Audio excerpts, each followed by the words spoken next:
Musta mga ka-viewers, konting kaalaman lang po at dagdag kaalaman lang po mga ka-viewers. Nagawa po tayo na DIY na star na ating pandekorasyon. Ito guys, ang ating gagawin. Panoorin nyo guys kung paano ko siya ginawa. 5 pirasong band paper po ang ating gagamitin mga ka-viewers para sa ating gagawin star na DIY. 7 inches po ang kanyang sukat mga ka-viewers. At kayang-kaya nyo po siyang gayahin. Hindi po siya mahirap gawin at siguradong makukuha nyo po siya. Ganyan lang po ka-viewers ang inyong gagawin. Hindi po siya mahirap gawin. Pagkasukat po ng 5 piraso po niyan ng band paper, kumuha tayo ng basang-basahan dahil wala po tayong gunting. Upin lang po natin yung ating sinukat tsaka natin ipahid sa basa. Kapahid natin ng punitin yan guys. Hindi siya punitin dahil nga siya basa. Bilangin na natin guys.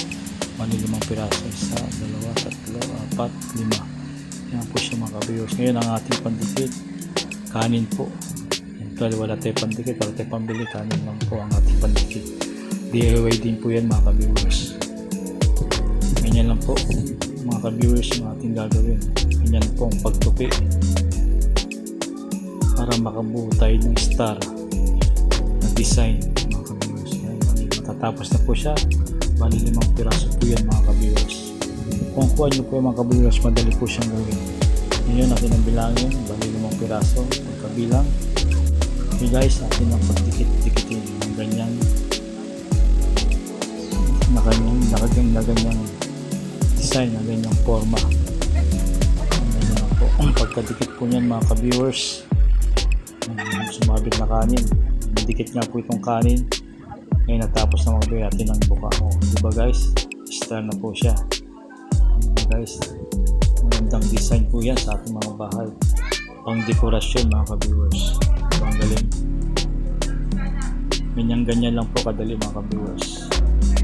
Dito po kay Tatang Diyos, meron po tayong konting kaalaman, konting karunan para po sa ating mga design. Maraming salamat po mga ka-viewers. Thank you for watching.